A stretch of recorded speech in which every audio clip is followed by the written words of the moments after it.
All right. Well, here we go. What is this? July 14th. All right. Halfway through. Well, no, summer just started, didn't it? Let's not let's not cheat ourselves out of a good summer. Beginning of summer. We'll call it that. All right. Anybody got anything you want me to start off with? Yeah, I got something, John. Oh, So be connected. Now, does this give us, if we get that, does this give us access to full featured Zoom or how does that work? yeah. Be connected. They don't actually promote it anymore. And I'm not really sure why. I think it was their best lead in offer. Yeah. That's what everybody that I got to sign up to Yep. that was what they bought it for.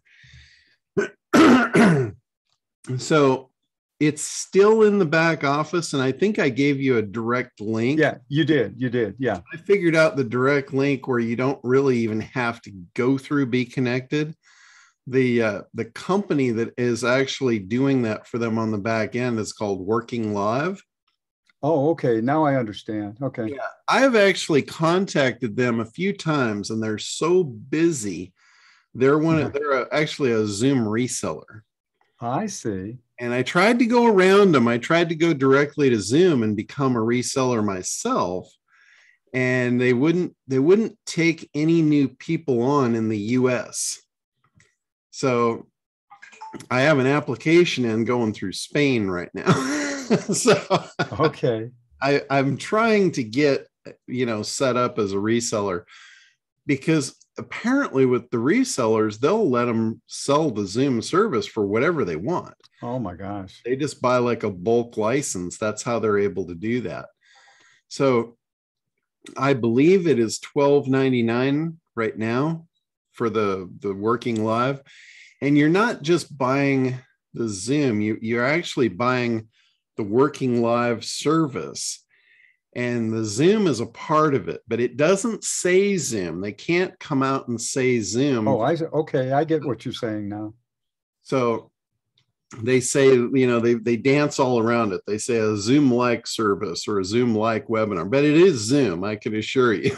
And it's the full featured one. It's the one I'm using right now. Yeah, that would be nice. It gives you the transcription. It's a 500 seat license for not only the regular meetings like this, but also for the webinar as well. So if I already have Zoom, do I need to play out my current contract or? Nope. What happens is when you sign up through them, they'll give you instructions. Make sure that you sign up using the same email address that you have your current Zoom account. Okay. And what happens is they just take over your account, they upgrade you, and then their API goes back to the Zoom company and they will refund you whatever you've paid. Like if you paid a full year, they will refund you, the balance, whatever it is. That is a wonderful thing you're doing for us, and I really appreciate it. Yeah, because I know I couldn't believe it. I went through it and I got refunded myself, and I'm like, wow, this is freaking awesome. Yeah. Oh, to have the full feature, that would be so great because it's so hard to afford with the regular Zoom. Yeah, it saves you a ton of money. Yeah. John, because we got in early with Be Connected, we're paying $9.99, right? Yeah. It started off, it was $9.99. Anybody that jumped in on it when I first pulled the trigger on it, we got grandfathered in at $9.99 for the full feature. And they've said that they're never going to raise our price, and they haven't done it. So it's been almost 2 years, something like that. So anyway, yeah, that's pretty cool. But I am still trying to get set up as a reseller so I can go through and do it just like they're doing it. Wow, that's fantastic. Thank you so much. Yeah, the only reason that they actually were able to get in with that is Scott from Be Connected. He's good friends with the people at Working Live. So they kind of did it for him as a favor. I've talked to them. They say they're going to do it for me too, but it's just a matter of getting them around to it. So yeah. one way or another. And I figure, heck, for the time being, I know the link, so I can slide anybody in through that link if that wants to get in on it right now. Oh, that's great. Thank you so much. Yeah, Hey, so John, hey, buddy, how's it going, Captain? pretty good. It looks like you're back in business here. Hey, man, that virus, it scares the shit out of you. Oh yeah, I haven't gotten it yet. Knock on wood. I've steered clear of it so far. Well, I've lost some weight, so I'll take what I can get. But it's like a cold. It's really no big deal. Yeah. It's funny. I have no idea if it has anything at all to do with it or not. But almost everybody I know has gotten it at least once, and most of them have got it more than once. And everybody that I know that is not vaccinated hasn't gotten it yet. Exactly. It's kind of, I have no idea if that makes any correlation or whatever, but. And I'm not vaccinated, and I've got it twice. Well, it could be they're all dead I too. know people who died, Well, were not vaccinated and died. I mean, this Hey, but Johnny, I wanted to ask about Zoom because we signed up we connected with you in the day. Mm-hmm. But I don't think we ever started using it. Okay. Remember, did you always pay for it? using other accounts and blah, blah, blah. So is there a way that you activate it that we need to know? Yes, because just because you sign up for Be Connected doesn't automatically activate that. It's in their bonus section. It's an add-on. So it's a benefit to you that they give that to you, but it's not automatic. You have to go in and physically sign up for it. Now, everybody that jumped on originally and did that, they were able to lock in that $9.95 or $9.99, whatever it was. Well, was that $9.99 a month or what? Yes, correct. $10 a month. Now it's $12.99, I think. So, I mean, it's not that big a deal. And it's a fraction of what you would pay if you were, paying for the full version. So just go to Be Connected. They know who I am, and then go.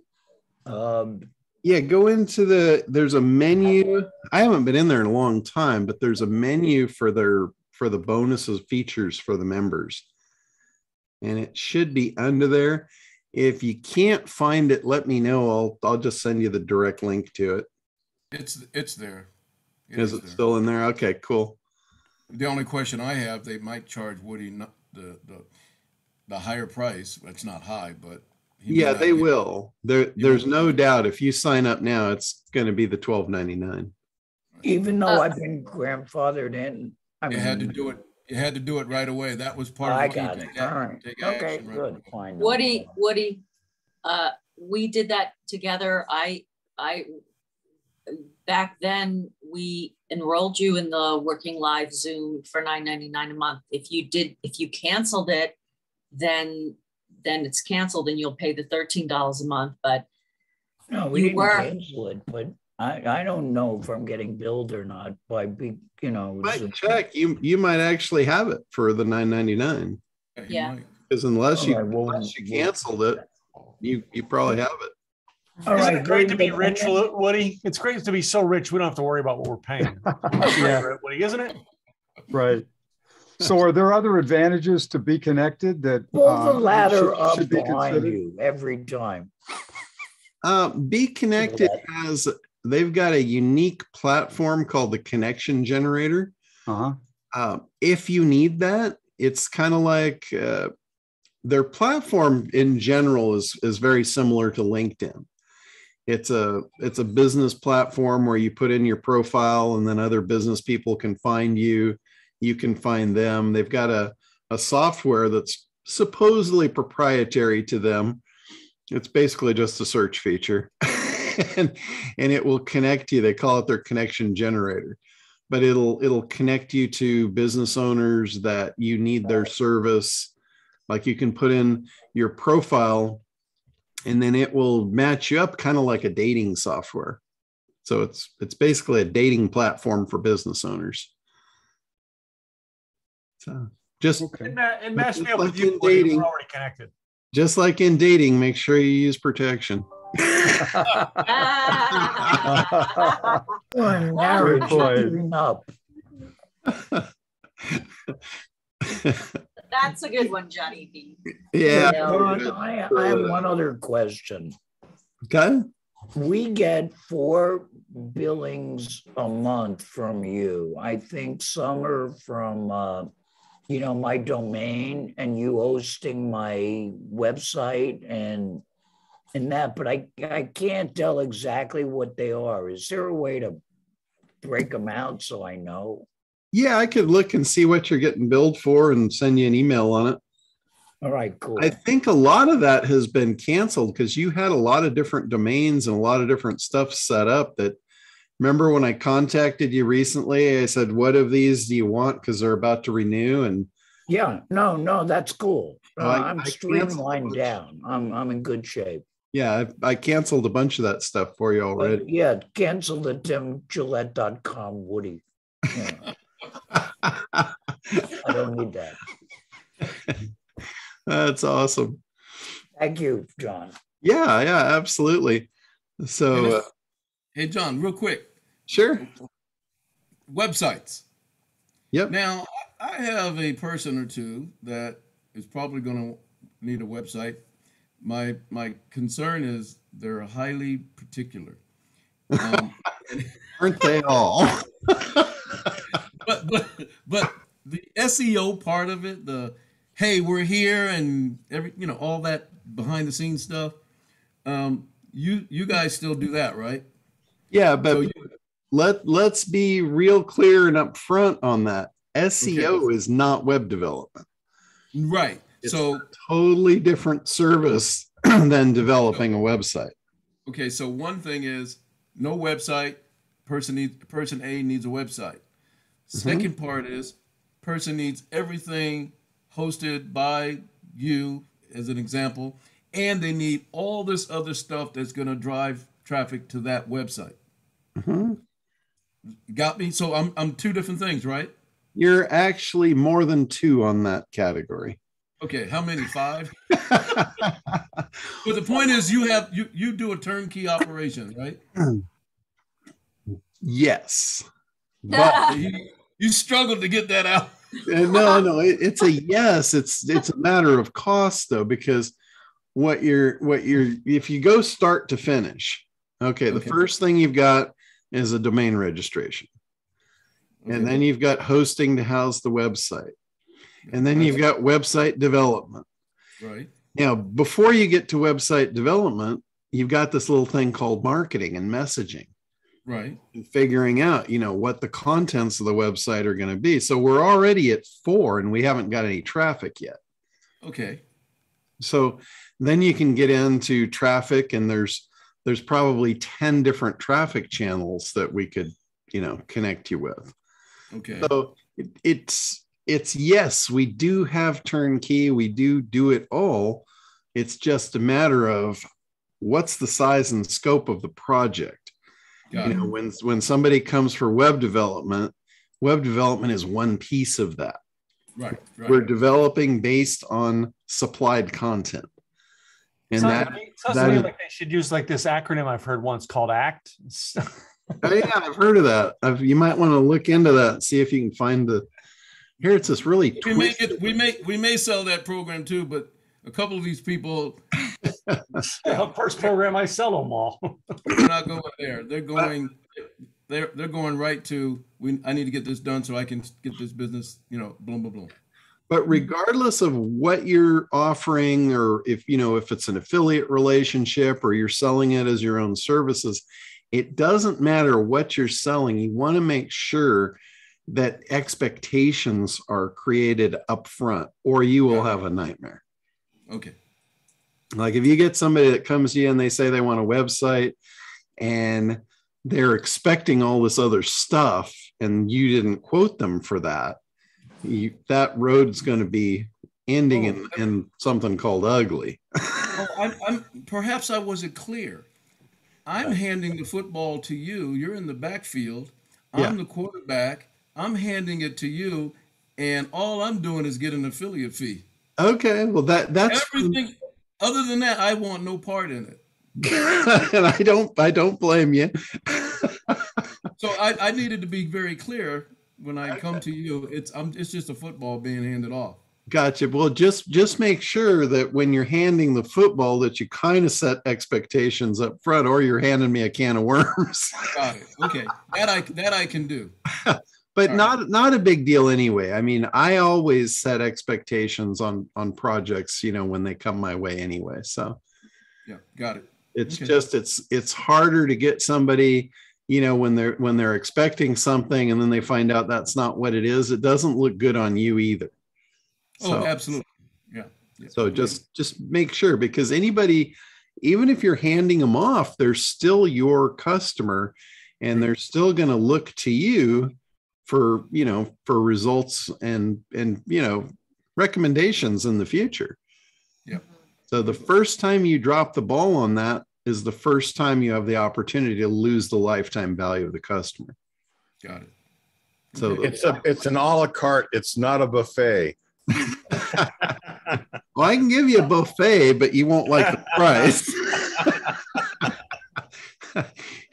And I'm big enough that it would fill you up all you could eat. If they sold me by the pound, I'd be a wealthy man. I saw a really cool shirt the other day. It said, if fat is flavor, I'm freaking delicious. That was classic. John, I would like to ask you another website question while we're on it. Okay. The difference, I'm developing my website and it's turning into a giant, well, snafu is the polite way to put it. Is that that's why I asked Barb to have you look at it and see to recreate it. But the question is regarding funnels. And I know that when people do funnels where they're going out and they're doing affiliate sales, obviously the funnels are completely unique. They look nothing like your website. I've built a lot of funnels, if you will, into my website. In other words, unless you're asking for more information or a free quote, almost everything has a lead capture pop-up on it, but it still follows the funnel structure where there's a landing page and then a pop-up and then a fulfillment page and then the upsell page. If you want, it's not a separate page. It's like, here's what I promised you, and if you want more, you can schedule an appointment with me, kind of thing. But they all look like my website pages. I mean, full headers, full footers, the whole thing. And I know that when you go into a funnel builder, it's not going to look like your website. correct? And the question is, if I'm actually doing something like that that's a funnel, do I want it to be more funnel-esque in terms of no header, no footer, and all that stuff so that I keep the clutter down? Or is it okay because it's on my website to look like the website and they go blind to the header and footer with what I'm doing? I'm a little puzzled if I should actually, Okay. because if I'm going to have a website, if I'm going to break it up like I understand, and I may have that incorrect, so correct this if it's wrong, is that you have your website, which has all your stuff on it. But if you want to do anything that has any kind of a funnel aspect to it, that's built in Kartra. Is that correct? Correct. And that doesn't look anything like the website pages, except maybe the color palette and logos. That is correct. So there's different pieces to the puzzle. So your website is kind of all encompassing. And if any of you guys are doing this for affiliate marketing, one thing that is the kiss of death you do not want to do is you don't want to just send somebody over to an affiliate opt-in. Oh, yeah. Don't do that. You want them to opt in on you first. The whole goal of the opt-in is to figure out what their interest is. and they might have a lot of interests. So you can have a lot of different opt-ins, and they can opt in for multiple things within your site. Every time they opt in, you put a tag on them that says they're interested in this thing. The more you understand your prospects and the more you get to know them through these tags, the better you can communicate with them, and the more effective that you can be with your conversions. So on the website, that being said, on the website, what gets them to raise their hand is an opt-in. You could have like your homepage, you could have 5 different opt-ins on your homepage. If they click to opt in, he's got 2. 1, 2, 5, 10, it doesn't matter. When they click on it, so you use the big idea concept to grab their attention for that. And you'll find that people will self-select. If you've got 2 or 5 or however many you have, they're going to pick the one that they resonate with. And they're going to self-select. Like if, I use this example all the time on a real estate site, buyer or seller, they know who they are, and in some cases they're both, but they're never interested in both at the same identical time. When they hit your site, they've got something in mind and they're going to self-select on it. So when they self-select and they opt in, that's when the thank you page comes up. And this is all done through Kartra. You don't have to build the landing pages for them to opt in through Kartra. You build the form in Kartra, and then you can drop that form button on your website. And Kartra is behind the scenes. Once they click the button to opt in, now they go into the Kartra opt-in box, or the form rather. They fill the form out, and then they're transported to a thank you page. I usually use a Kartra thank you page that is nothing more than a landing page to get them to take the next action, whatever that might be. It might be for them to download a PDF. It might be for them to schedule an appointment. Whatever the action is that you're trying to do, it's on the landing page. I also try and advance them. I give them what Frank Kern calls as stacking the cool. It's cool that you're giving them something free to begin with. So they're looking at you as you're doing them a favor, right? You're helping them. That's cool. But if they get to the landing page and you actually follow through with that, now you've solidified the coolness, if you will. And now what you're going to do is you're going to stack the cool with even more cool by giving them more. You give them more than you promised. So like in my case, I did the one where I give away, I think it's like 47 conversion optimizers. And this is one of the opt-ins that I do with a lot of these free giveaways. So it's 47 conversion optimizers. They hit my thank you page, and there it is, PDF download. Bonus, here's where I stack the cool. I say, I know you guys don't want to read all this, so I did a little short video. The short video is like 40 minutes, I think. But it gets me 40 minutes of FaceTime with them, walking them through all of these things, telling them how they work, why they should do it. It's building a massive amount of trust and rapport with each person that takes that free opt-in. It's stacking the cool. At the end of that, the chances of me being able to work with this person is through the roof, because who are they going to want? Are they going to want the guy that just showed them how to do it for them? Or are they going to want to go back and try and find somebody? Right? It increases your odds of conversion exponentially. The more time you can get. When somebody invests time with you, it's like you've already made a sale with them. They're trusting you. But in a lot of cases, their time is more valuable than money. So if you can get them to invest the time, you knew they were interested. I know they're interested in getting conversions on their website. They've downloaded my 47 conversion maximizers. Now, I didn't just hand them the PDF and send them on their way. I said, let me explain this stuff for you. It's a little complicated, some of it, but not really if you understand it. So let me just make it simple for you. And that's exactly what I did. Walked them through it, showed them here's what it is. And again, this is one of the base copyright principles. Here's what it is. Here's what it does for you. Like here's your benefit. And then here's what I want you to do next. And that's the call to action. So that should be your funnel, your beginning funnel. Now, what you can do at the end of that, you can either make an offer or you can send them to the next free thing. Like send them to a webinar. Say, hey, I'm doing a webinar on how to build the perfect website. You know that's what they're interested in because they just downloaded the 47 conversion optimizers. It's like, remember in the ACT program, that little thing called the timeline. They're on the timeline of where they are. They have a problem. They're not where they want to be. And on the other end of the timeline is their desired outcome.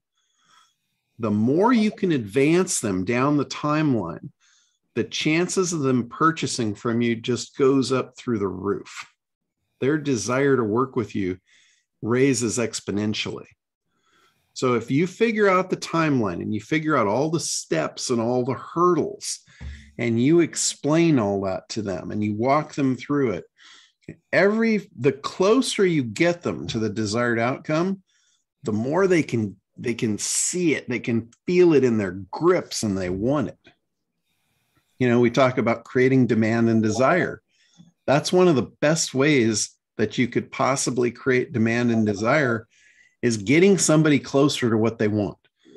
The closer they get, the more they want it. So, okay, John. Well, then what I do is I have one for security, one for compliance, and one for ADA. Excuse me. But they all say, okay, like let's just say for the Google Business Profile, your website, is not great. Come here. I'll tell you how to set up your Google Business. Click here. I grab their email. It takes them to a page and it explains it in text how to do it.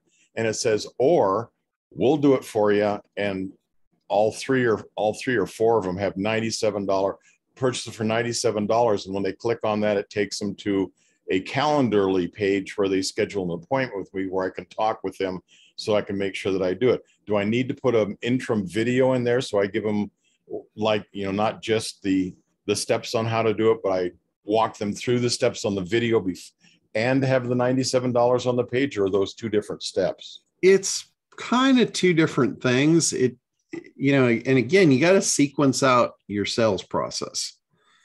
Like for me, if I don't want to spend 45 minutes on the phone explaining conversion optimizers. So I want to do one video and it's done. I'm never touching it again. And then I can run people through just like a churn mill, and they can all experience, my teaching ability, whatever you want to call it, the way I explain stuff. People really like that with me. I make it simple so they can understand things that they didn't understand. They get it. And the more they get it, the more they want it. But a lot of the stuff that you're talking about there, like the security, all that stuff, let me tell you how Ryan Deiss built a $100 million company with a ton of different doorways all into the same offer. On the back end, what they sold was a thing called Digital Labs. And Digital Labs is nothing more than a whole library of training programs on how to do everything. And it's, it's everything you could possibly want to learn about marketing, all the little pieces to it. It's just that though. It's a bunch of pieces. It's kind of like the Kartra training.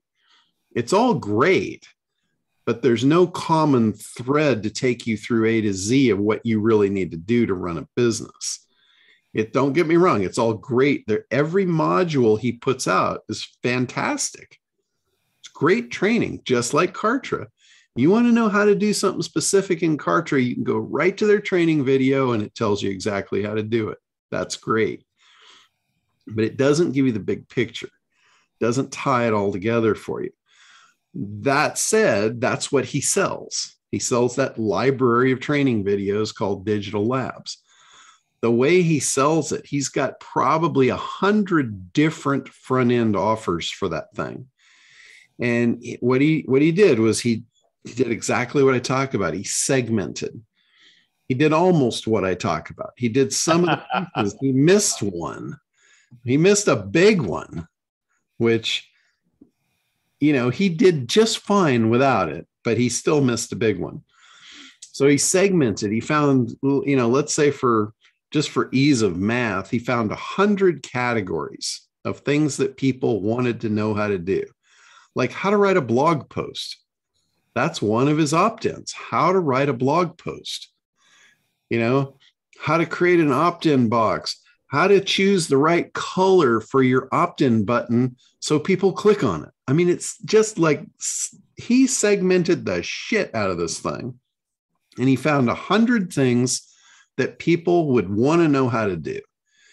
And he created an opt-in on every one of them. It's, hey, click here, download my free guide, my free, you know, PDF, whatever. He had a number of things that he called them: blueprints, guides, tutorials. And, you know, it was all in a matter of testing of what worked best.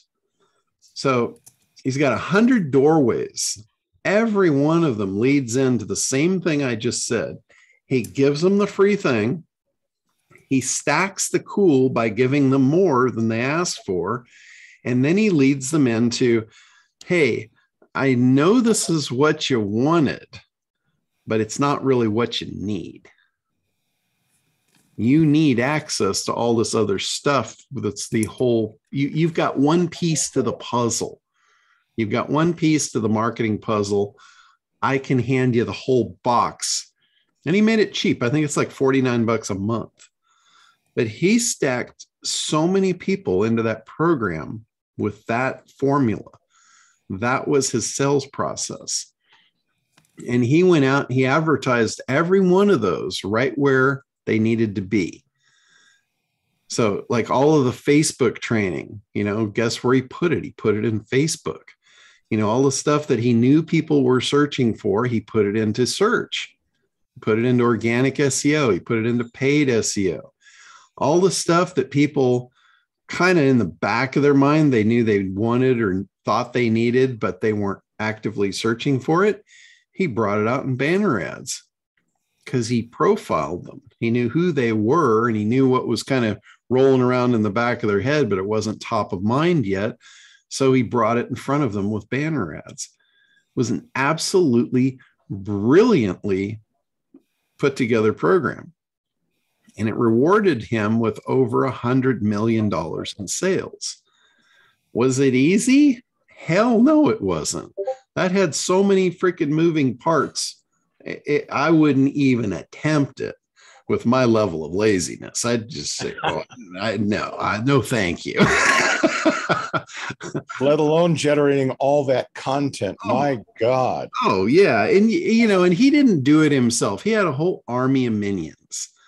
But again, you know, for you to get a whole army of minions working, you got to manage them. You got to hire them. You got to fire them. You got to do all this stuff. And he just had way bigger aspirations of grandeur than I do. So he did it. He was very successful at it. I can look at anything like that and I can tell you exactly what it was and how they did it. And, you know, when they do it right, it always works. Do you guys know what the piece was he was missing that I was referring to? The sequence, putting him through a track. No, he had the sequencing. When he separated out the buckets, he didn't resort them into list of order of priority by how profitable they were. He just took 100 buckets and just went for all of them. I would have taken 100 buckets and looked at, okay, what's the most profitable bucket? I'm going to start there. And I'm going to take the second most profitable. And when I get to the third one, I'll probably be done. I'll probably have all the money I ever want. So you're keeping it down to about 50 million, huh, John? So he just likes to work hard. Basically the moral of the story. In a lot of cases, you know, in business, people don't really like to work hard. But when you get into the internet marketing space, here's what happens in a lot of cases. Like Russell Brunson is a perfect example of this. You know, you got the guy that figures out how to make a potato gun and how to market a potato gun. And his aspiration wasn't money. It was, he was a nobody from, you know, who knows where, that all of a sudden got all this attention and he liked it. So he wants to do everything he possibly can to be the center stage. And there's a lot of people like that that have come up through the internet marketing space. If you took those same people and you dropped them into, you know, the business world, the real business world, you know, the one that came before the internet, they first of all would have never made it. They would have been shredded, ripped to shreds, and thrown back into the bucket they tried to crawl out of. But here, there's been a unique opportunity in the internet that anybody can do anything. And it put success in the hands of anybody that wants it, which I think is a phenomenal opportunity. It allows people to get out of a box they don't want to be in just by following formulas that work. You don't have to recreate the wheel. You don't have to start from scratch. It's like, you know, Tony Robbins was a perfect example of the guy that handed the formula to everyone in the world. He said, if you want what someone else has, you have to do what they do. You know, if you keep doing the same thing, you're going to get the same result. And by saying that if you want what somebody has, you do what they do, he's talking about modeling. If you want to make sales, who do you model? You model a good salesperson. All you do is shadow them. You do exactly what they do. If you want to be a good marketer, you look at who does marketing well. There's nobody that does marketing better than an ad agency. They're paid professionals. They're like mercenaries. They are just paid to kill shit. And they do it very well. So if you want to do that, if you want to kill shit in the marketing world, you've modeled them. What do you think ACT is? ACT is the model plan of the ad agency. All you have to do really is follow it. Again, easier said than done. But if you want those results, you have to do what they do. I'm not saying that it's a piece of cake. I'm saying it's simple. There's nothing at all hard about the ACT program. You show me one piece of the ACT program that's difficult, and you're probably going to feel funny even saying it, because it's not. There's nothing difficult about it. There's no math. Well, I'm not going to say there's no math. There's no like algebraic formulas that you have to learn how to do. It's all basic, simple stuff. It's like third grade level. Yeah, the mind work of implementation is where the brain power comes in. You have to actually use common sense. You have to think about, you know, things other than what you're used to thinking about. It's like playing chess with you have people on the board. You have to anticipate their moves. That's how you win in chess, right? You're anticipating what that person is going to do next. And that's what this game is all about. Chess is kind of a thinking person's game. This is very similar. You have to think about it. You have to use logic, reason, intuition, but there's nothing hard about it. Hey, John. The thought was, John, to all the different avenues that you have into, you know, everything it takes to put together a winning website. You got to have compliance. You got to have, you know, security. Go down the list. There's probably a half a dozen different things. My idea was to use those for the doorways. And because I'm not Ryan Dice and don't want to create this giant library, I'd much rather feed them to the end goal is to have a working, functional website. And once they get a working, functional website that generates leads, they will pay you forever to maintain it and keep it going. That's the strategy that I'm using all of the wonderful tools that you've collected for us. Yeah, yeah.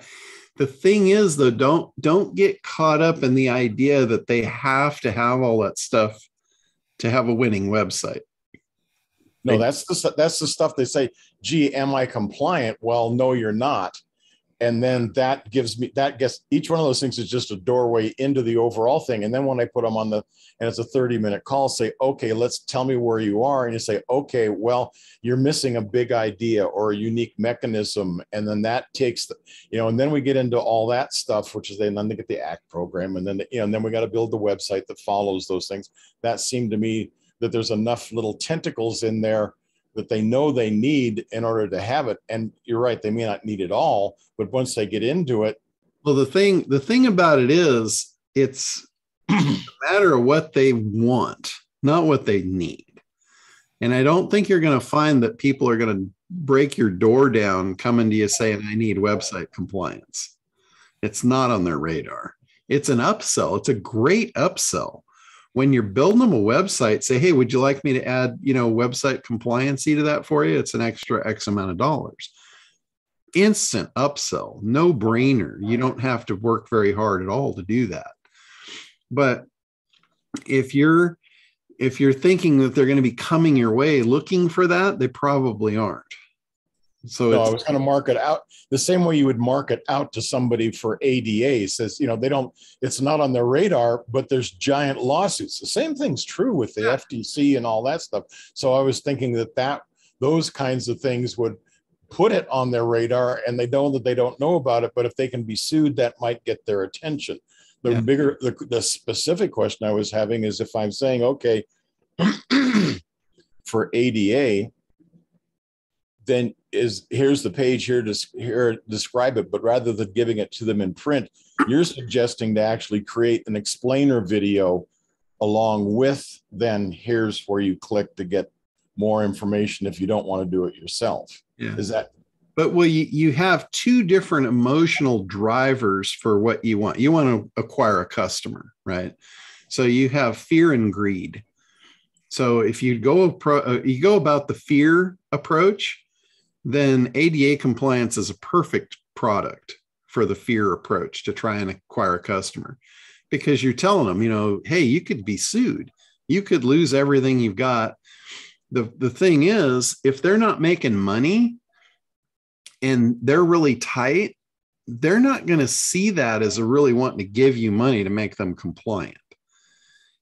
Where greed, if you approach them on the greed angle and you say, hey, you want to make more money? That's going to be a way easier sell. Especially, if somebody is not compliant, chances are they haven't, they haven't done enough business to even justify the compliancy. Depends on what level of business that you're shooting at, though. If you're shooting at companies, let's say manufacturers, my favorite people, you shoot at them and they're making 2 to 10 million. Those are the perfect people to hit with that.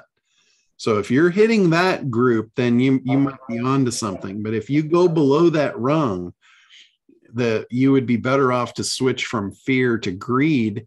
They're going to want to make money to get to the point where now you can sell them all this other stuff. So I had not thought about a greed threshold versus a fear threshold. That's a subtle. That seems subtle initially, but then when you get into it, it's not subtle at all. It's a polar opposite, and it depends on where they are in their timeline. If they're struggling, compliancy is out the window. You can't sell them something they don't want. If they're struggling, they want money.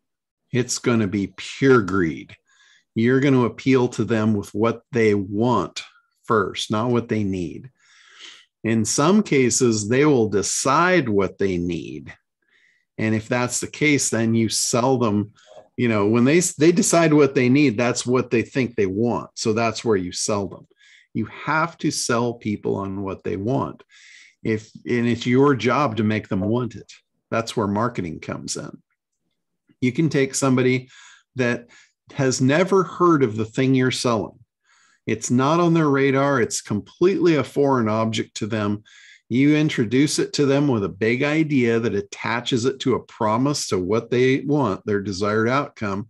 And now you begin your education-based marketing system to create demand and desire, eliminate objections, and make an offer. Again, it's all back to the simple ACT system. There's not that many pieces to the puzzle, and none of them are difficult. It's figuring out how to do each one based on who you're talking to is where the complexity comes in. And and again, it's not difficult. It's more than most people are used to, they want an easy button. They say, oh, I just want to make an offer. I just want to make sales. That's just a piece of the puzzle. If you don't have all the rest of the gears turning in order to move them down the conveyor belt, you've got a block in the conveyor belt. You got too big a gap, they fall in, they get stuck. So they can't get down the belt to the end where you make a sale. So you got to figure out what makes them want to get on that belt to begin with, and what's their goal at the end that they're moving down the belt towards, and keep them moving towards it till they get it. So fear and greed, like I said, those are polar opposites. Which one you choose completely depends upon the logic of who you're talking to. What's going to resonate with them. If they're not greedy, they're already making money. They're not deep in the greed mode, unless they want a lot more, and that's possible. But once they're in there, they hit a comfort zone. And now what's more important to them than making more money is protecting what they have. That's where you can hit them with fear of loss. Somebody that hasn't got there doesn't have that fear because they don't have anything to lose. So you see what I'm talking about? It's a thinking person's game. This is a chess game, and you've got to think multiple moves ahead. It's like driving a boat. People see me put this big boat in this little tiny slip, and I'm thinking 12 moves ahead. When I'm coming to there's wind, there's current, there's shit that I can't see that's going to happen, and I have to anticipate all of it, or I'm going to have a disaster. And it's you have to be able to think in advance, to anticipate. And that's how, when you can do that, and you don't do that right out of the gate. You don't just, be born and know how to ride a bike, right? It's a lot of muscle memory. The more you do this, I can tell you the pain of learning this will give you a skill set that will be the most valuable skill set you have in your professional life. Absolutely, without a doubt. There's nothing you're going to ever learn that is going to be more valuable than the skill set of how to move people to an action that puts money in your pocket. There just is not. Show me one and I'll fall in love with it. But I haven't seen it yet. Yeah, not to mention even the invisible current, which is the tide coming in or going out. Been there, done that, John. I know exactly. It ain't easy at all. Yeah, it looks easy. People see me grease that boat into that slip and they're like, wow. But there's so many things going on at play that they don't see and don't understand that makes it look simple. And this is the same thing. You see a salesperson that's just a no-brainer, natural salesperson. Everybody they talk to, they turn into a sale. It's the same thing. There's all those currents. There's all this stuff going on that you're not aware of.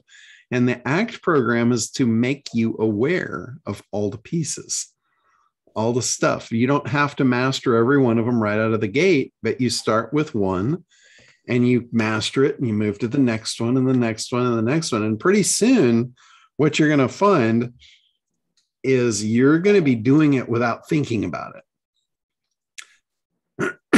like, same thing. When I'm coming up with the boat, I'm not thinking every step there. It's muscle memory. It's why and how I can do it effortlessly. It's just like riding a bike. How many times are you going to fall off and skin your knees before you never fall off again without ever thinking about it? Yeah, you bump that dock a number of times learning the first few times, that's for sure. Well, luckily, I've never touched the dock with this boat. You hit the dock with this boat, and there's going to be some damage. This thing's like 80 tons, and then it doesn't stop on a dime. So. Okay, well, you pointed out a couple of gaps in my conveyor belt and a couple of ways of looking at it. So, I mean, I appreciate that. And I see the benefit of basically a funnel page needs to be devoid of all of the distractions except what they're there for you. And that's what, and the landing pages, okay, so you can have the website and they click here. As soon as that pop-up comes up, they're already on Kartra and they're now in a funnel and on the conveyor belt. And that's the job. Think about it in a real world term. If somebody walks into, and I've seen this with art. I've seen this with really good art salespeople. And believe me, nobody needs art. They don't need to buy it. It's not a necessity. It's a luxury. So when you go in, and I've done this in Hawaii multiple times, we'll go in, we'll be on vacation, we'll go into an art store, and there's certain things that I like and I gravitate towards them. And as soon as I do, you know what the salesperson does? He pulls the piece of art off the wall and takes me into a side room that's darkened. He hangs it on the wall with a spotlight on it. And that's all you can see. Yeah. Right. And then he starts talking about the emotion of it, how good it's going to look in your house. He's forecasting you. He's three-dimensionalizing the benefit of you owning this piece of art. Right. And I walk out the frickin' door every time with it. And I love the process. It's like he takes you out of the circus. When you walk into the art store, it's a circus. There's shit everywhere and it's cool stuff. But as soon as he sees you gravitate towards one, the process begins. He plucks it off the wall and takes you by the hand and takes you into the little private room, hangs it on the wall, cuts the lights. On comes the spotlight. Here comes the conversation. Every time. He doesn't do it differently. Doesn't do it differently if I come in on a Monday or a Friday. It's the same process. You know who else is really good at this? Is the guys that sell these things, optometrists. Holy shit. I just got another postcard. This is my optometrist. He knows I like tropical shit. So what do you think he sends me? Tropical shit. Sends me a tropical postcard. Says you're due for your free eye exam. I can guarantee you this is going to be a $500 eye exam. By the time I get done, I'm going to be out the door. It's going to be anywhere from $500 to $1,000. They're good at it. If you don't know this, if you've never been into an optometrist, just go sign up for the appointment and you see if they don't sell you some shit. They're really good at it.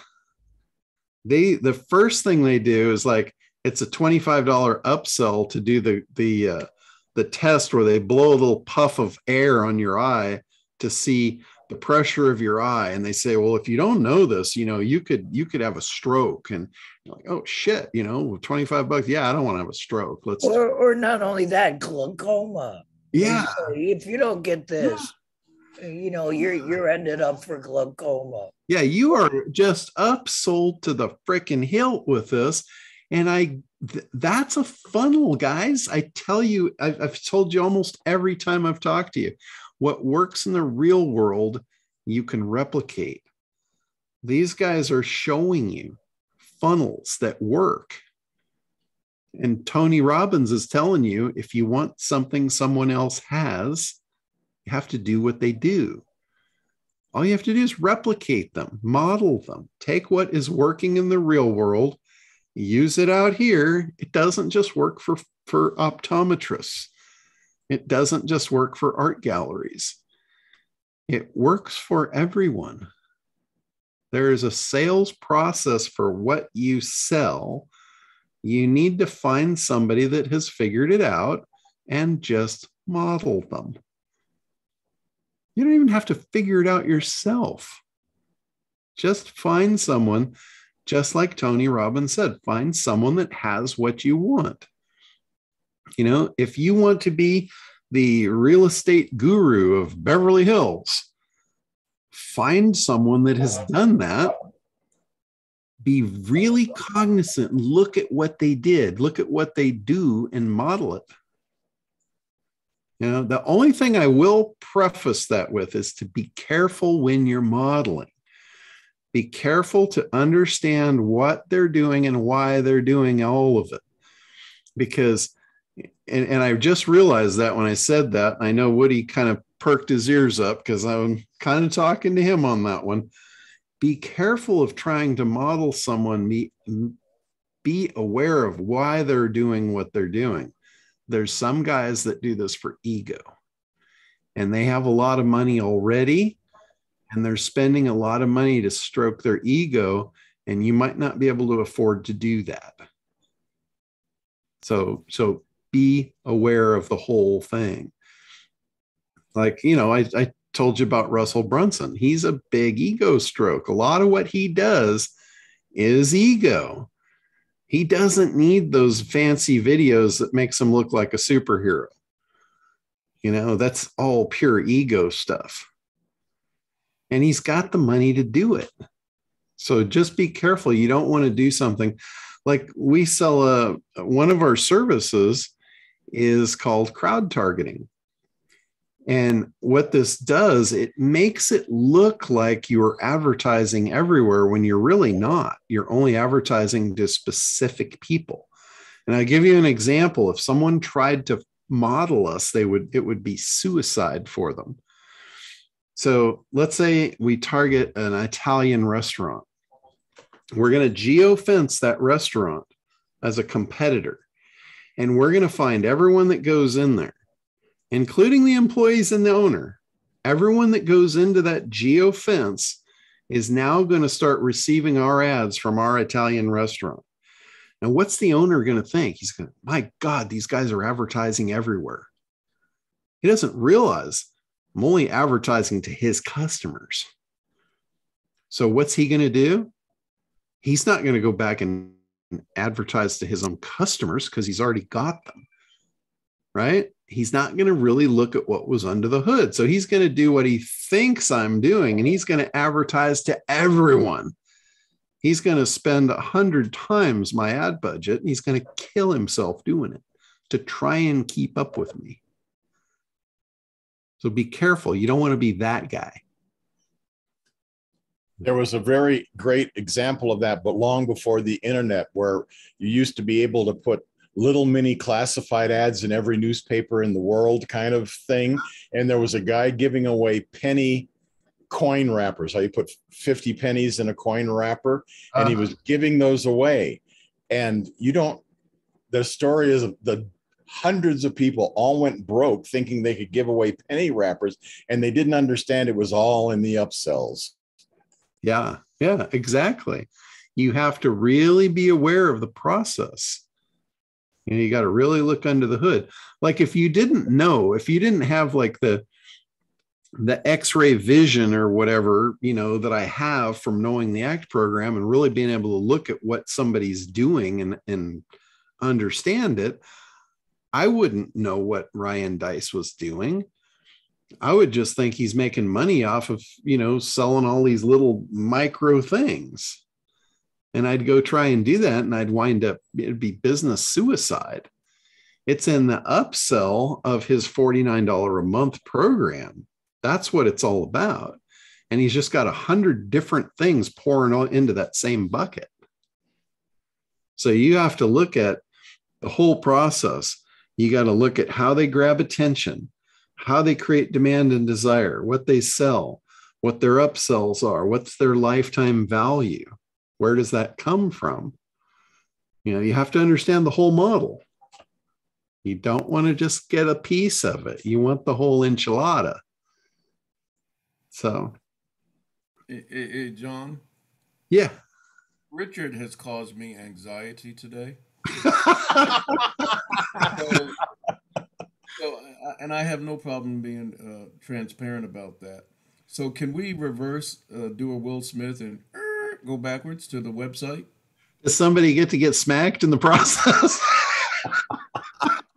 Because he's talking about a fully functional, attention grabbing, blah, blah, blah website. And so are you suggesting that? Well, let me just stop you right there. You don't need that to be successful. Okay. So that lowered it a little bit, but not enough. So let's use Randy Powell as an example. John Lindbacher updated and changed the view, the viewer's view of what my website looked like. Okay. So now that's where I'm at. And I'm able to go in and do things with it because of Beaver Builder.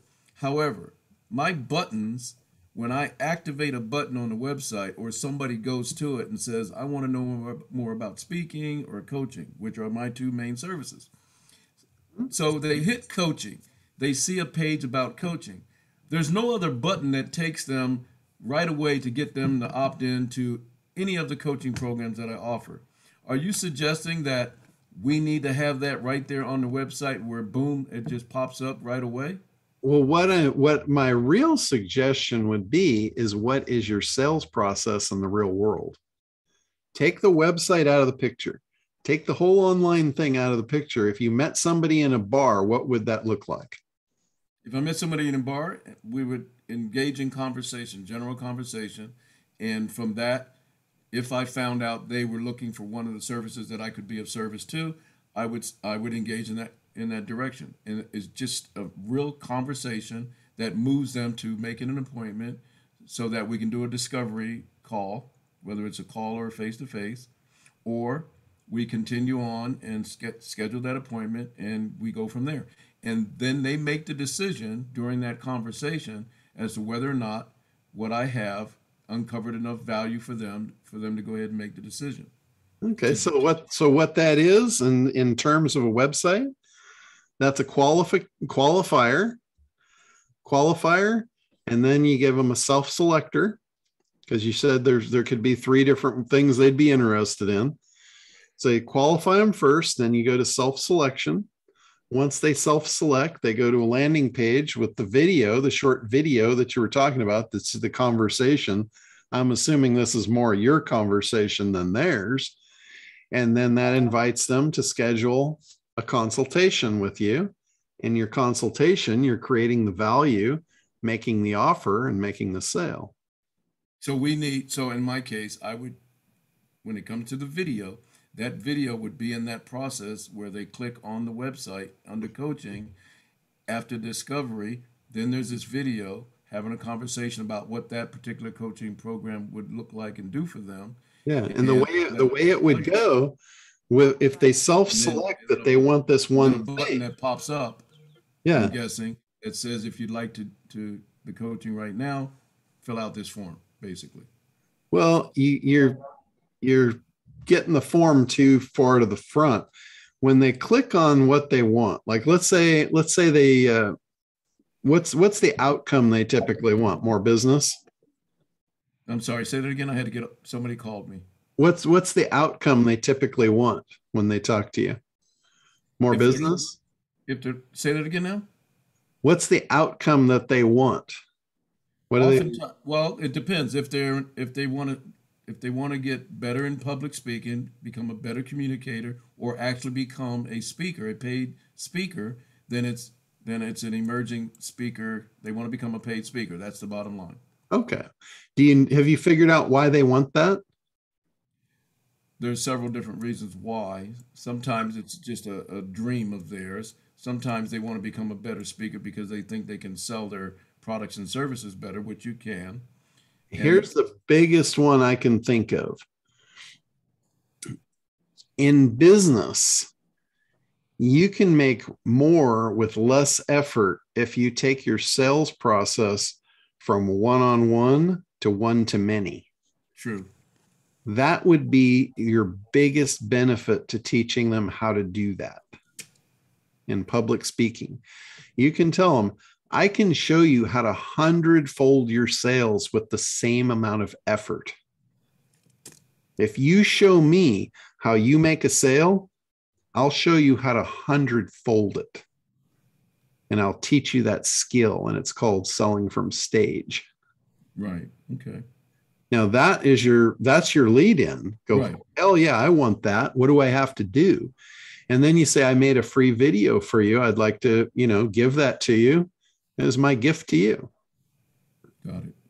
And then that's the only thing on that landing page. You basically explain what your process is. you explain the benefit, what they're going to get out of having that skill set. And then you say, if this sounds interesting and this is for you, then I'd like to schedule a call where we can sit down and discuss, this and how I can make this easy for you. So are you suggesting that when they go to the website and they're interested in coaching, they hit the coaching, they see a page that discusses coaching, and then they see the different areas that they could be coached in. They hit that button, and that takes them to a landing page where only that particular type of coaching is offered. Because it could be Yes. It could be life coaching, it could be emerging speaker coaching, it could be some other. Yeah, because life coaching is what I just explained is not for selling life coaching. Absolutely, absolutely. That's where you self-segment. Okay. You self-segment what you're going to coach them on. If it's business and you're going to teach them how to be a public speaker to grow their business exponentially, that's what I was talking about. That's the bucket I specifically threw out for you. Right. So I'm adding that you can have as many buckets as you want, but you need to have, when you take them to that landing page for that bucket, it can only talk about that bucket. Correct. And did you see how I did it? Yeah. Did you see? I went to the question. I didn't go to the first question of what they wanted. I went to the question of why they want it. Why? Why they want it, and then what they want. The going from working your butt off to doing what you do for one sale and have it turn into 100 sales. That's explosive. That's greed. That's a big idea. That's like, oh, hell yeah, I didn't even know that was possible. But now that I do, I want that something terrible. Gotcha. Yep. Okay. And you could do the same thing from stage. Mm-hmm. Absolutely. You could do this on a postcard. People have been getting their message across in different medium, since the beginning of time. You don't have to carve it out on tablets and carry it down the mountain anymore. We have this thing called email and videos and. Yeah, got it. Okay. But it's the same thing. It's been going on since the beginning of time. So what threw me off was when Richard said that now my anxiety is lower. When Richard said, in Kartra, your landing page or your whatever doesn't look the same as your website. So I started thinking there's conflict there because I have a landing page. Unfortunately, the colors are different because the Envision Success brand color is different. What you see on the screen right now is my original brand, which is me. But if I switch brands if I come live, the brand that I'm talking about now is Envision Success. And that brand, Envision Success Coaching, all the coaching falls under there, where speaking falls under RP. Yeah. I would put much less emphasis on like the brand and the color match and all of that stuff than I would on the messaging. Okay. Because remember, it's all about them. Right. You'll see that Frank Kern doesn't even bother with that. Most of his advertising is done on a white page. There's no logo. It's just white. I just didn't want to confuse people. Like, where's that page coming from? Because there's no flow. It doesn't look like this website. Yeah. I mean, in my opinion, if you're on a landing page and you click on an offer and the color scheme is the same, I'd be more comfortable with that. Okay. But it's not a deal killer. Okay. All right. I mean, I've got, if you look at, a lot of my landing pages, they don't look like my website, and I haven't suffered at all with that. All right. Ideally in a perfect world, yeah, you'd have a designer and, they'd be making sure all your shit matched. But, I don't live in that world. I do stuff just to get it behind me. Okay. And it works. It works just fine. Yeah, that's all I want for now. Okay. Thank you. Yeah. Thank you, Richard. Good enough is good enough. Right. It's more important that you do something than you do something right. Got it. Because there is no right. You're never going to be perfect. So stop trying. Just do something. We had this thing in one of my friends has a machine shop, and his boss was this just rugged old guy. And, a lot of times people would be standing around trying to figure out how to do something perfectly. And he would walk up and say, let's do something, even if it's not right. I'm like, holy shit, that's a good idea. You can't get to success without failure. And if you don't do anything, do something, even if it's not right. If it's not right, you'll know, okay, well, we didn't do that right. Let's do it again. But forward motion is how things happen. I mean, if you guys think that I haven't failed at anything, you're kidding yourselves. I've showed you over and over, I fail constantly, most times because I'm just freaking lazy and I know better, and I still do it. But, Hey, John. But because I'm doing something, I'm always moving forward and things are always happening. So, yeah, Allie. Just listening to Randy, and taking the whole conversation in, what's the guy, first name Rice? I don't remember his first name. The guy that did 100. Ryan Dice. Ryan Dice. Brian? Ryan. Okay. While Randy and you were speaking, I thought, is this a situation where it would serve Randy to figure out his best paying niches and then do a few of those specifically targeted opt-ins? Absolutely. Anybody. Yeah. The more doors you have into your offer, the more people you'll bring to it. And if you think about it, doesn't matter whatever we do, we all do different stuff, right? Mm-hmm. Whatever we do, you could sell it to probably 100 different types of people. And you can't sell it to all of them the same way is the problem. That's what we need to understand. And it's just now coming together for me. Yeah. So the more ways that you have to introduce what you do to different people, the more successful that you will be. That's like a key element, but you don't want to kill yourself in the process. Just because there's 100 ways to introduce people doesn't mean that you want all those people. Focus on the ones that you want, the most profitable ones, what is considered your ideal client. Create avatars around those and then build doorways for them first. And you will find you don't have to get very deep into the puzzle before you're busier than you probably want to be. If you do it the other way and you go after all 100 of them, first of all, you probably won't do anything because it's overwhelming. And if you start bringing in the wrong people, you're going to be overwhelmed in your business and you're not going to move forward. And you're going to wind up spinning your wheels, doing a lot of work, making little money, and you're going to get burnt out, frustrated, and you're going to go back and get a day job. And that just hurts me. That just hurts my soul to even think that's possible.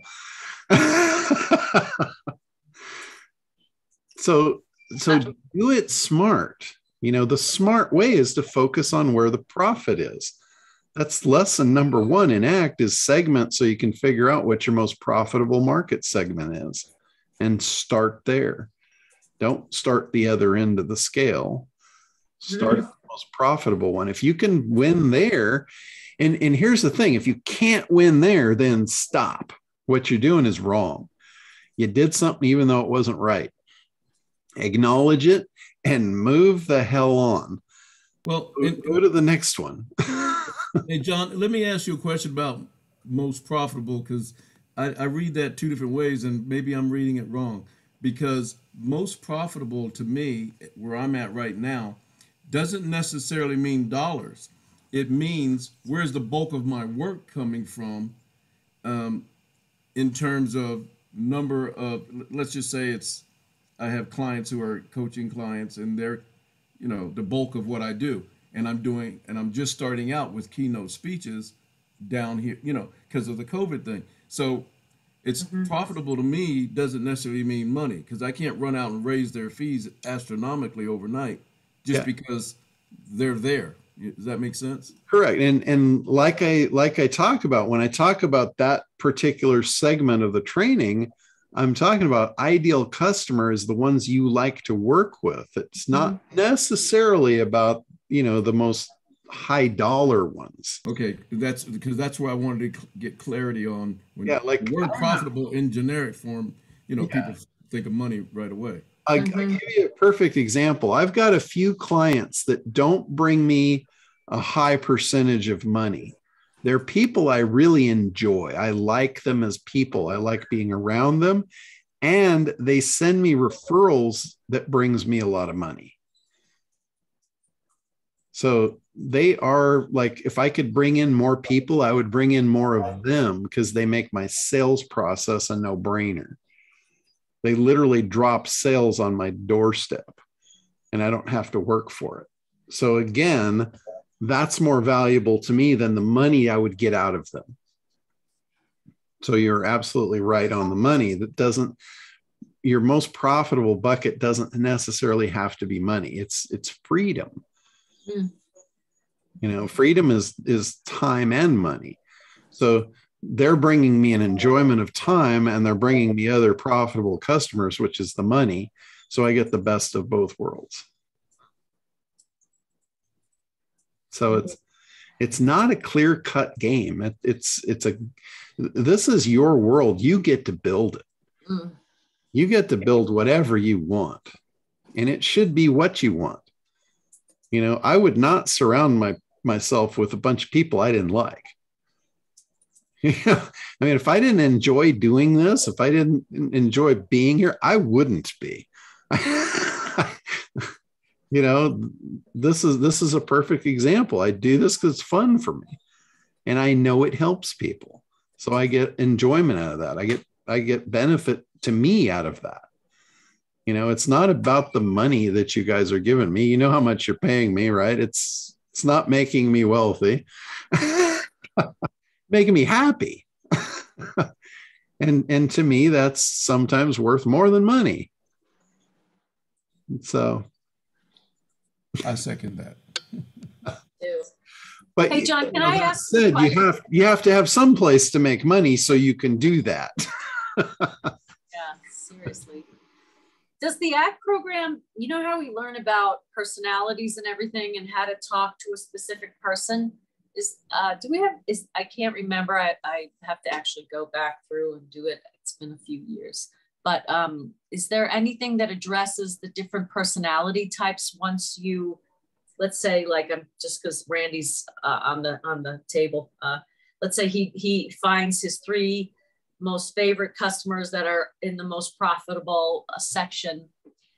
Is there a way to suss out and use all 4 categories of language so that you're kind of ringing the ears of, like if I'm, oops, hang on a second. Excuse me. We got a package delivered. I know. We're on that.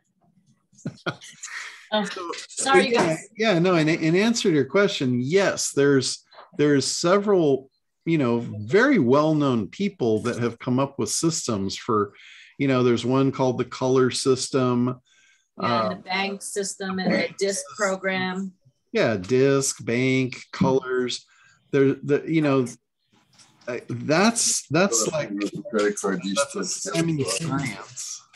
That's a semi-science to the the profiling. That's really all it is. I've been through some of those trainings, so I'm familiar with them. I don't remember them. I couldn't recite them to save my life. Like, I can't remember, what the colors were or what they meant or all that. But what I can tell you is it's all common sense. Like, for instance, if you walk into somebody's office and you see a big fish behind them, you're going to know something about them, and you're going to have a talking point to get the ball started.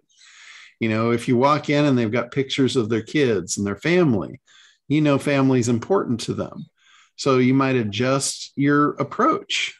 You're trying to mirror them. And here's back to a really good salesperson.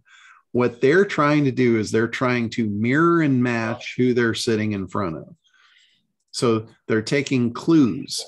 They're asking questions to figure it out. If they don't have visuals, they'll ask questions. They might say, hey, how many kids do you have?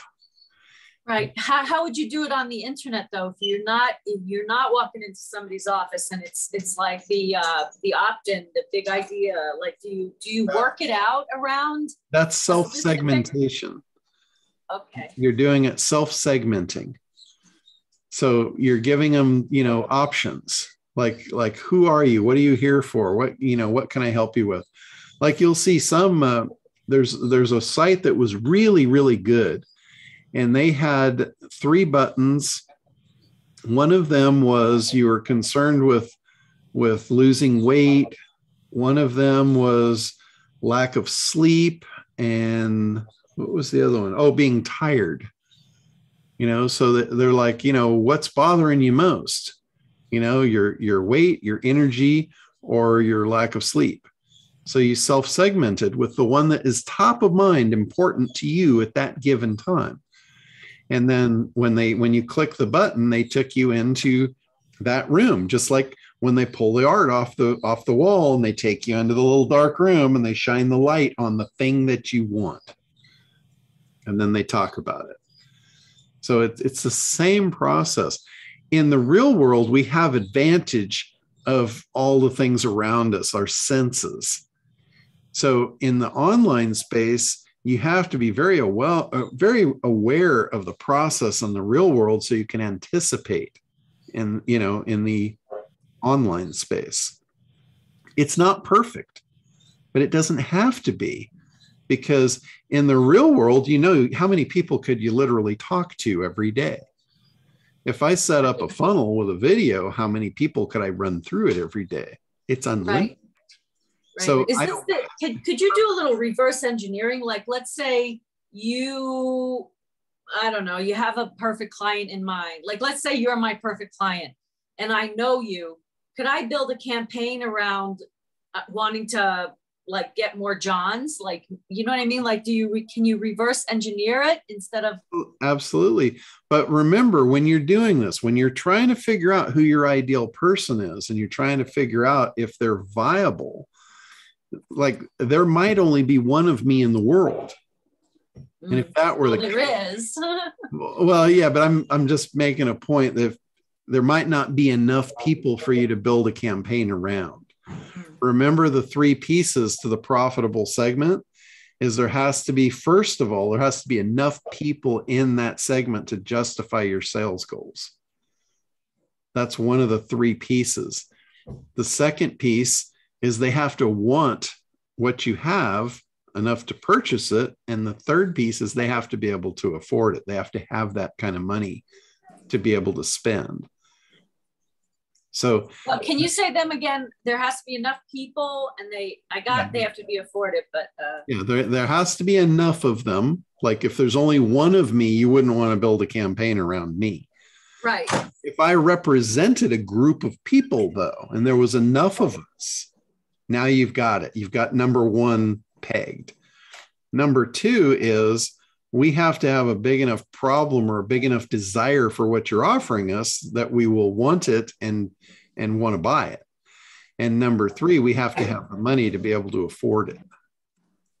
It's like lobster. You know, I use the example of lobster. You know, if I was selling lobster in Skid Row, there's plenty of people on the street that would eat these lobster and like them, and you know, they would want them, but they can't afford them. Right. So if I built a marketing campaign around that, I would have done something, even if it wasn't right, and I would learn real quick, okay, that wasn't right. We need to do something different. But I would have done something. I'd be better off making a mistake than not doing anything at all. Because I'm a quick learner. So Ollie, here's another example on a positive note. I read an article and then I had a conversation with someone about unretirees. There's this big thing now where people who retired figured out that they don't want to be retired, and what is the meaning of life, and why are they not, you know, they're sitting around getting fat, dumb, and happy, so to speak, or unhappy. And so there's a market. You think about how many people retired across the entire nation, and then how many of those people are probably sitting around figuring out that their life is going to crap and they're starting to seize up and die on the couch. So if you have a campaign built around a gazillion people that are doing that, and you've got something that can help them come out of retirement and find their purpose in life, et cetera, now you've got something to build a campaign about. And that is one of the new target markets that I'm going to be working on. That's wonderful. And that's because of the need for understanding where they are in their life right now. And I speak on purpose. And then we move that into, okay, if you feel this way about your life right now, hey, come over here and join us who are thriving and winning and living life to its fullest, etc. And here's how you go about doing it. Always remember this: when you figure out, or when you think you figured out what it is that they want, ask yourself one more question. Why do they want it? Because they're rotting on the couch. Why they want it is going to give you the keys to tap into their emotion to create the demand and desire. If you don't ask that question, you're going to be having a big gap in your conveyor belt. Yeah, that's why I'm going to have you help me. Oh boy. You don't want a gap in your conveyor belt. No gaps. And you don't want to get your hands caught in it. Yeah. And you definitely don't want to be wearing a tie when you're hanging over it. And by the way, I know the author who wrote the book "Safety Has No Quitting Time." His name is Randy Powell. And you can find it on Amazon. My woodshop teacher, he used to have this saying. He said, "Yeah, it's all fun and games till somebody loses an eye."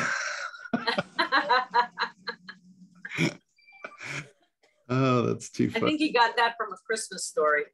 It could be. I don't know where he got it, but I know we used it for years. Remember the little boy wanted the gun, and the mother kept saying, "You're going to blow your eye out." And the father wanted to give it to him. Anyway, I digress. And you know, that bank system you're talking about, code breakers. Yeah. I was using it for a while, and how I was using it was to give it to the client so they could figure out what their code was, so that would help us and in sometimes inside the family members.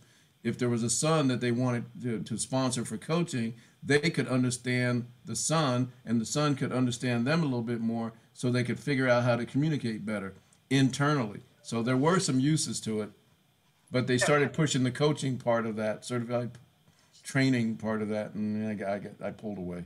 Yeah, any tool that you can learn that helps you to communicate is great. Mm-hmm. For me, it's mostly common sense. It's, you know, I mean, I've been through a lot of those trainings, and, you know, I've probably layered on a lot of different layers from a lot of different people of things that, you know, they do that I've learned from. But ultimately, you know, a lot of it comes back to common sense of how I use it, where I don't have to remember all of their systems. I just have to remember what's important to me and to the process. And a lot of times it boils down to common sense. John, what the problem with common sense is that it's not very common. Right. I get that. I live in that world, believe me. You know. I get smacked with that one on a pretty regular basis. John, I have a question about creating a marketplace off your page. Like I do have my real estate website done, and I would like to just start selling stuff to people, that are interested in, all kinds of real estate things. And then also, so, to me, I just think it's marketplace. That's what I'm calling, like Woody's Marketplace. And like that, I think is what Randy was talking about a little earlier. Oh, no, man, I ain't going to build a website for you. I'm going to sell you this shit so you can do it, because I don't want to hear about your life story. And, when you really want to, give that to a master and then take the affiliate fee on it. Here's what I would focus more on your mailing list than trying to build a marketplace. A marketplace it's a different kind of form of marketing and advertising. You got to have a lot of people in there on a regular basis, and it's a lot of work. I mean, that's a full-time career to build that. Whereas for you, if you want to just sell stuff, you need a mailing list. Like you need Kartra to be segmenting your audience, putting tags on them for everything they're interested in. And then you can go out to other people's marketplaces, drop your free offers in there and build your mailing list. Because the mailing list, if I want to sell something, like let's say, for instance, if something tragic happened and I needed $10,000 and I needed it tomorrow, where I would go for it is I would go to my mailing list.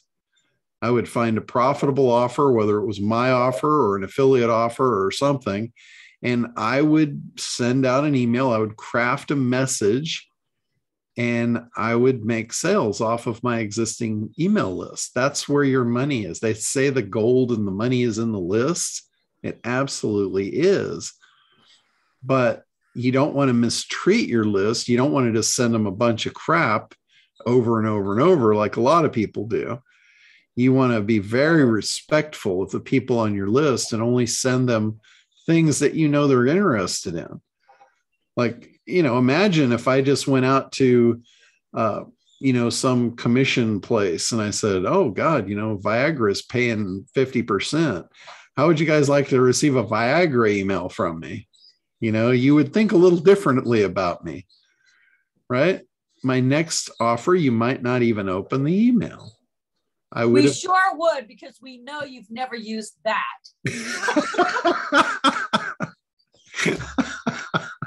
See, Alice is better. And if you did, it'd be a call for something, John, and we'd help. Yeah, I would. A call to action. We would help you out. It would probably be, here's an example. I might say, hey, I've had to try this new product. I need some people to test it on. Emails only now. Full disclosure, my wife's on board. Yeah. I might get some advice from Roger on that one. Yeah, exactly. No. Allie, were you at Craig's event where he was filming us on, like for B-roll stuff? Oh, and just said, this last one or back in the day? No, this was back in the day. Yes. And he had the auditorium and everybody was in the auditorium. And he said, just like talk anything. He said, it doesn't even have to make sense. We just want to film the B-roll of you. Yeah. So I got up there in front of everybody and I said, okay, I have a question for you guys. This is for the women only. Guys, just put the earmuffs on right now. And I said, I want all of you females in the audience to raise your hand if you don't know the difference between sex and a hamburger. And, half of the hands went up. And I said, okay, now keep your hands up. those of you with your hands up, meet me in the back of the room. I'd like to take you out for a hamburger. Oh, gee whiz. Good thing it was your B-roll.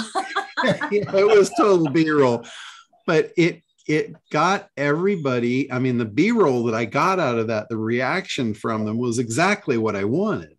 Right. I created great B-roll by doing that. But well, there's B-roll and then there's BS roll. Yeah, I could have just stood there and talked nonsense and had an audience look at me like they were zombies. Right. Do you remember one person did that? She was like, and we were like, yeah, no, I funny. Yeah, I got what I wanted out of it by creating the reaction I wanted. So everything's engineered. Well, what is the use of a B-roll? To edit it into something? I'm not clear. B-roll is like if you're creating a promotional video and you just need images in the back of like a voiceover. You need to show, like, the point of it for me was to show, okay, he speaks in front of audiences. Mm-hmm. So that's rolling in the background behind a video, a voiceover. And, and in this extra side benefit, I got some keys deposited at the back of the door. So there is that. Yes. It's to build credibility. I always like extra benefit, right? Yep.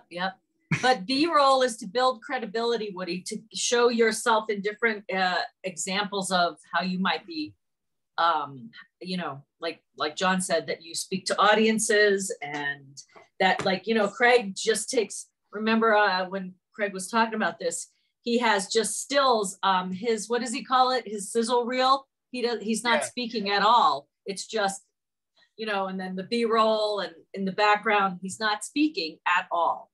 So you build an image. It's building credibility, and you're marketing yourself. You're building an image around. You're telling people you're showing people what you want them to think about you. You're building who you want them to see you as. I know Richard's big on examples. Do you want to see an example of B-roll? Show it. All right, here we go. Yeah, show us your B-roll. So there was B-roll used in the back of this video, I'm pretty sure.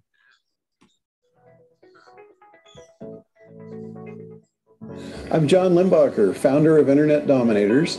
We help entrepreneurs generate leads and turn those leads into paying customers. That we call conversion. That's our specialty. We do this through online training. And for those of you that don't want to do it yourself, we also offer full done-for-you services, so we do it all. We help entrepreneurs that are struggling in business, and we find that the struggle is in one of three areas. It's either in the market, they don't have a profitable market, they don't have a message to that profitable market, or they don't have traffic to the message. That's the three main areas that we see entrepreneurs struggle in. It's market, message, and traffic. I would encourage all entrepreneurs to learn everything they can about our ACT marketing protocol. We have an online training course that covers all three areas. It at first shows you how to set the foundation where you identify a profitable market. Then it moves into showing you how to create the messaging to convert people in that market from prospects into paying customers. Then we go into driving traffic to that message so you can scale your business up. One home run marketing campaign can change your life. I'm looking forward to doing that with you.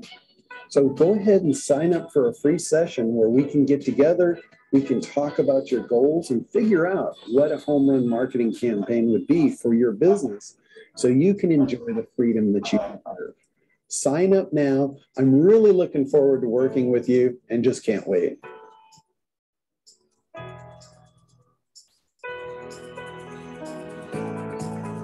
Nice. So all the stuff in the background there, that was all what's considered B-roll. Beautiful example. second row. I was there. I think I was there too. I recognized a lot of those people. Yeah. Mhm. And Janie was front at the right end. Oh. Yeah. So that tells you it was a little while ago. Yeah. But that's a great that's a great little promo. That would be a great tool to use for your affiliate marketers. Mm-hmm. Yeah. But again, it's a highly engineered thing. The script was highly engineered, all the pieces showing, reinforcement of it. That's what B-roll is for. It's to reinforce, what you do, the visual of it. Because, you've got the verbal as one thing, but the visual and the verbal together creates a whole different experience. So anyway, I just thought I'd throw you an example. Great example, John.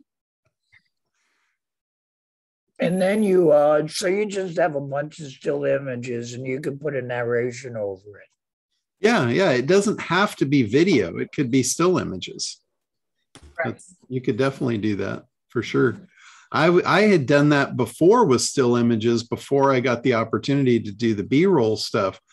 When Craig offered the B-roll, I went ahead and bought that opportunity to do that because I could see how I would use it. It wasn't I was buying it because he was offering it. I could see how I was going to use it.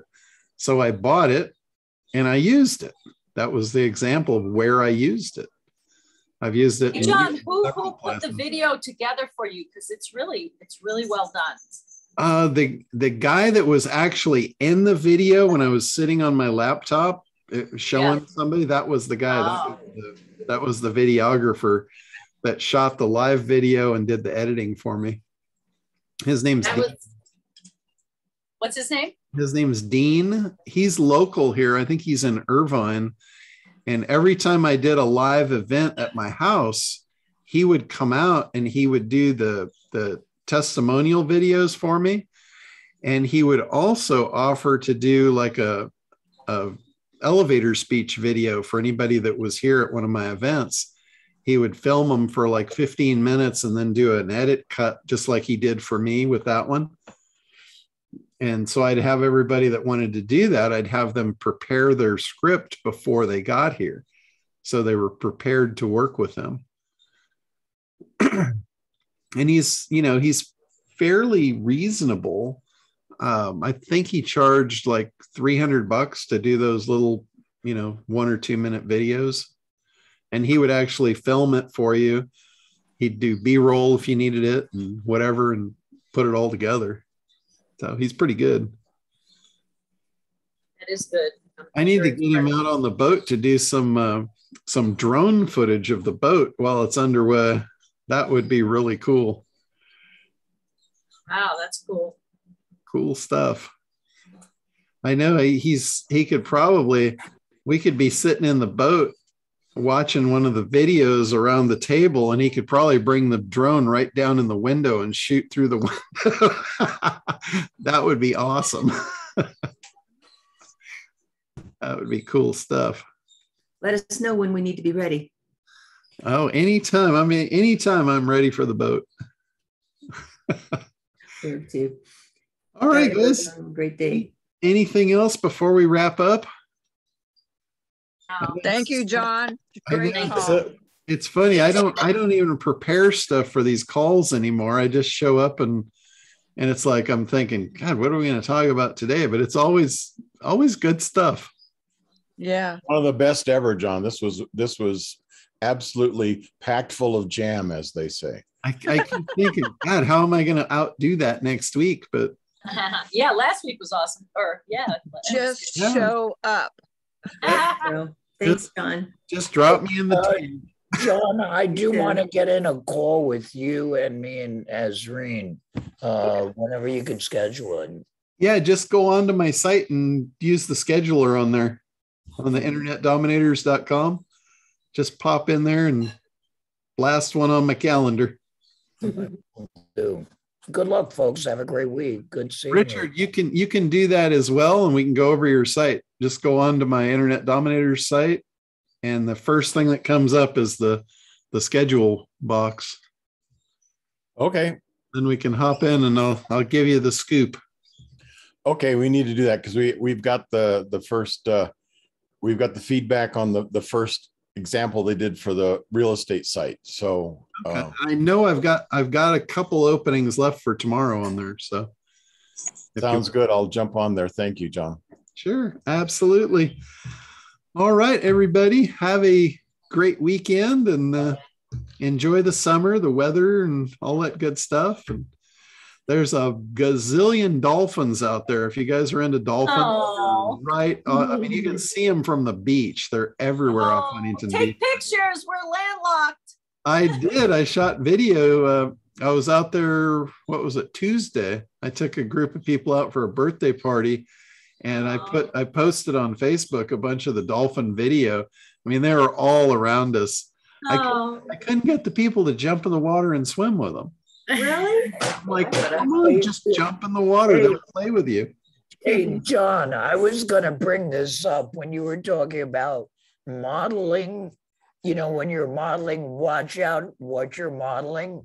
And I was in Florida with my wife, and we were swimming with the dolphins. And I was screwing around, like making dolphin talk. And the guide said, "Don't do that shit." And I go, "Why?" And he goes, "You don't know what you're saying to them." Yeah. Yeah, unless you speak fluent dolphin, be careful. Yeah, that's funny. You'd have a probably a rougher go with the seals. The seals like to hump divers. Oh dear. Oh yeah, they're very sexual animals, and they don't know the difference between you and another seal, apparently. Oh dear. Okay. Well. So, dolphins I'm good with. Seals, not for me. That'd be some fun Enjoy footage. the Though. dolphin. Oh my gosh. Okay. Well, thank you so much, John. It's good to see you. Thanks, John. Great call. Have a great week. Get off, John. You were wandering into some very sketchy areas. No, we gotta cut it at this We're point. in deep water now. Bye. All right, guys, have a great week, and we will Have a great talk to you weekend. next week. Thanks, John. Bye-bye.